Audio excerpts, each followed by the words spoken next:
Good evening. हम लोग अपनी करंट पर्सपेक्टिव सीरीज में आज एक ई श्रम पोर्टल के बारे में बात करेंगे।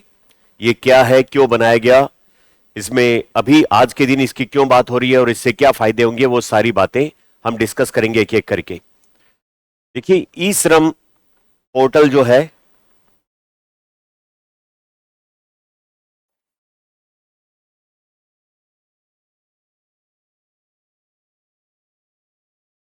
ये 26 अगस्त 2021 को लॉन्च किया गया था। केंद्र सरकार के अंदर एक मिनिस्ट्री है, ministry of labour and employment, श्रम एवं रोजगार मंत्रालय है, उसके द्वारा यह पोर्टल जारी किया गया था। उद्देश्य क्या था इस पोर्टल को जारी करने का? अपने देश में जो अनऑर्गेनाइज्ड, असंगठित क्षेत्र के जो वर्कर हैं, श्रमिक हैं, कार्य करने वाले लोग हैं, वो इस पोर्टल पर अपना रजिस्ट्रेशन करा लेवे। क्यों? ताकि सरकार को यह पता रहे कि हमारे देश में कितने लोग अनऑर्गेनाइज सेक्टर में कार्य करते हैं। अब ये क्या चीज होती है? दो सेक्टर है, ऑर्गेनाइज्ड और अनऑर्गेनाइज्ड। इन दोनों में अंतर क्या होता है? संगठित क्षेत्र और असंगठित क्षेत्र। संगठित क्षेत्र वो क्षेत्र है जहां पर किसी श्रमिक को, किसी काम करने वाले व्यक्ति को एक फॉर्मल अपॉइंटमेंट दिया जाता है, उसका बाकायदा वहां पर रिकॉर्ड होता है, उसको हेल्थ इंश्योरेंस जैसी सुविधाएं मिलती है और प्लस उसका प्रोविडेंट फंड जो है वो उसकी रिटायरमेंट पर पेंशन के रूप में या विभिन्न ग्रेच्युटी के रूप में उसको मिलता है। ऑर्गेनाइज सेक्टर जो है वो सरकारी क्षेत्र की जो नौकरियां होती है वो, या बड़ी कंपनी जो रजिस्टर्ड है उसके थ्रू उस कर्मचारी का बाकायदा रिकॉर्ड और ये सब चीजें होती है और उसको विभिन्न प्रकार के लाभ मिलते हैं।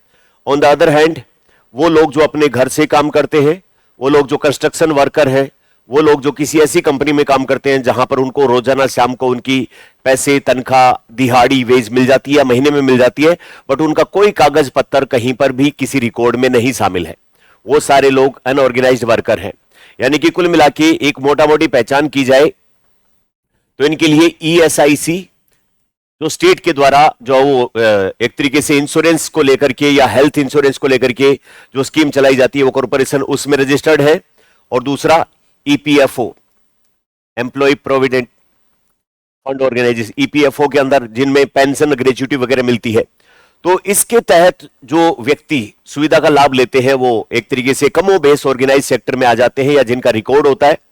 ऑन द अदर हैंड, ऐसा जिनके पास कुछ नहीं होता है, जिनकी काम के घंटे फिक्स नहीं है, दिन फिक्स नहीं है और जिनकी नौकरी का ड्यूरेशन फिक्स नहीं है, कोई टर्म्स कंडीशन नहीं है, वो सारे अनऑर्गेनाइज सेक्टर में आते हैं।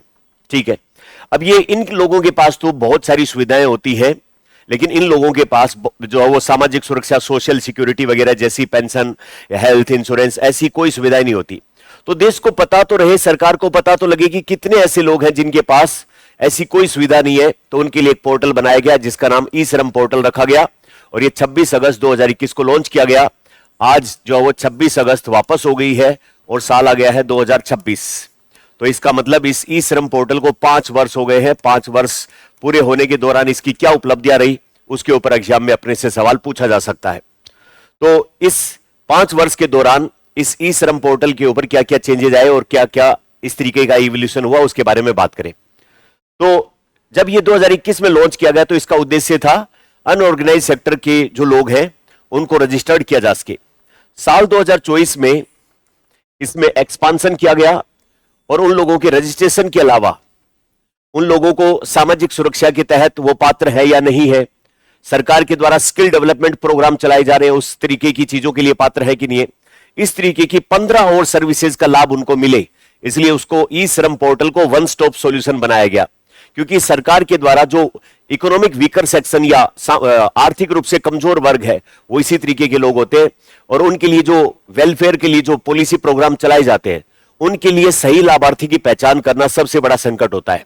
तो सरकार ने इसी ई श्रम पोर्टल का एक्सपेंशन किया 2024 में अक्टूबर में, और इसको वन स्टॉप सॉल्यूशन बना दिया, जिसमें इसके तहत जो रजिस्टर्ड श्रमिक होगा वो किन किन योजनाओं के लिए एलिजिबल है, वो ऐसी 15 योजनाएं सोशल सिक्योरिटी के इसके साथ इंटीग्रेट करवा दी और आज के दिन ये काम कर रहे।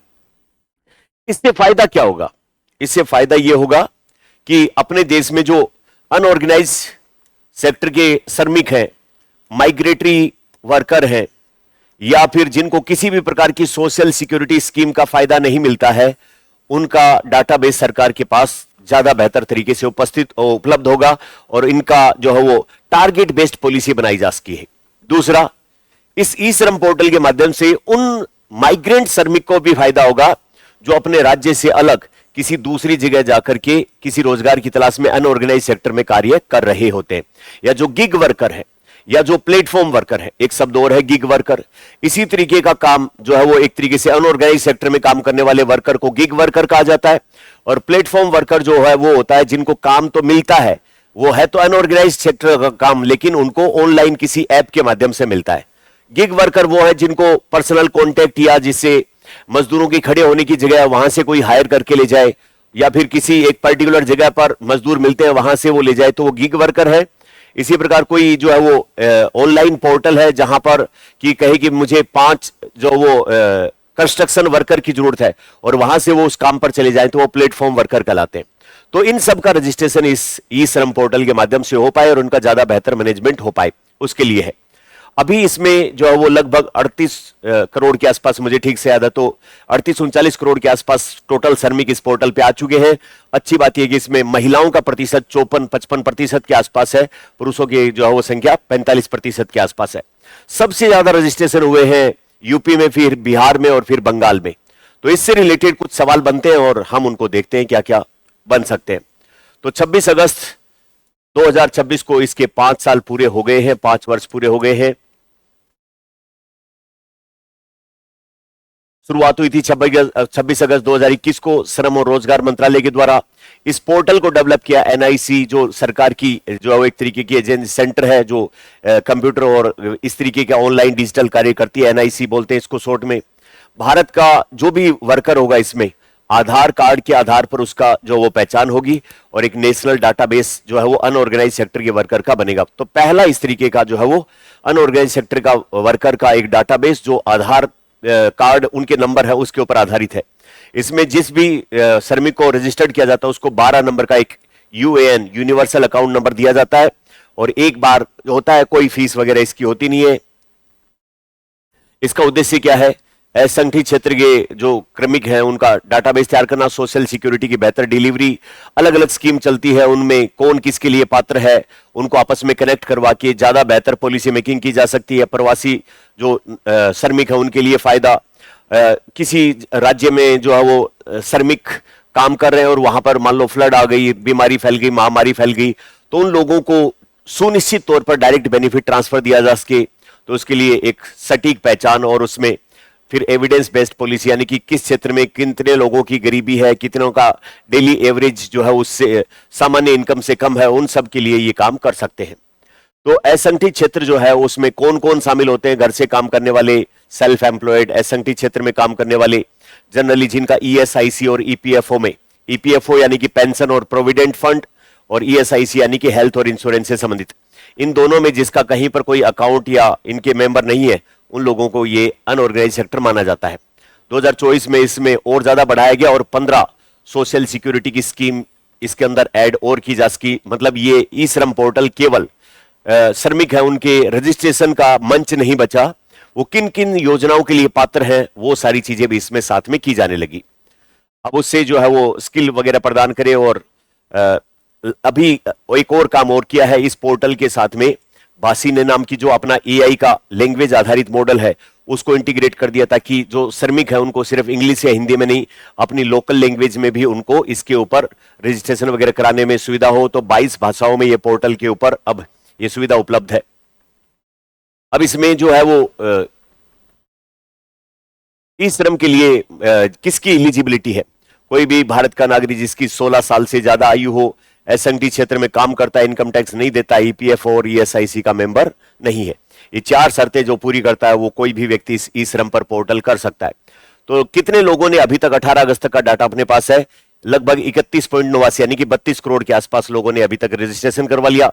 54.2% महिलाएं, पुरुष जो है वो 45.72% इसमें है। 18 से 40 वर्ग की आयु के ज्यादा है। इनमें सबसे ज्यादा खेतों में काम करने वाले, घरेलू गृहस्थी कामगार, निर्माण वगैरह इन सब में है। सबसे ज्यादा यूपी, बिहार और पश्चिम बंगाल के हैं, और जो ई मित्र होते हैं जिन्हें कॉमन सर्विस सेंटर कहते हैं, या गांव में जो भी अपने नाम होता है अलग अलग जगहों पर, वहां पर जाकर कोई भी ये रजिस्ट्रेशन प्राप्त कर सकता है। अब सवाल सोल्व करो दिखा। 21 अक्टूबर ई श्रम पोर्टल के वन स्टॉप सॉल्यूशन को 21 अक्टूबर 2024 को स्टार्ट किया गया। बिल्कुल अपने इसमें देखा कि 21 अक्टूबर को इसमें वन स्टॉप सॉल्यूशन स्टार्ट किया गया, ये बात ठीक है, तो पहला ऑप्शन इसका सही है। दूसरा, इसने ई श्रम को केवल श्रमिक पंजीकरण मंच से एकीकृत सेवा वितरण मंच में भी परिवर्तित कर दिया है, बिल्कुल ठीक बात है। 15 जो है वो सेवाएं अब मिलने लगी। सामाजिक सुरक्षा, रोजगार, कौशल, अप्रेंटिसशिप, पेंशन योजनाओं को एकीकृत करता है, ठीक है ये बात। 15 सामाजिक सुरक्षा कल्याण पे लाता है, तो चारों स्टेटमेंट इसमें राइट है। तो ये अपना आज का क्वेश्चन था। तो एक इंपॉर्टेंट सवाल बनता है यहां से भी। तो अब अगले 3 दिन तक तो छुट्टियां रहने वाली है, और छुट्टियों के बाद में हम मिलते हैं एक मैराथन क्लास के साथ में, साइंस एंड टेक्नोलॉजी की, जो जुलाई की बची हुई अपनी वो मैराथन क्लास करेंगे, और फिर उसके बाद कंटिन्यूअस अपनी जैसे क्लासें होती रहती है वैसे होंगी, है ना। तो अगले 3 दिन अपन छुट्टी करेंगे।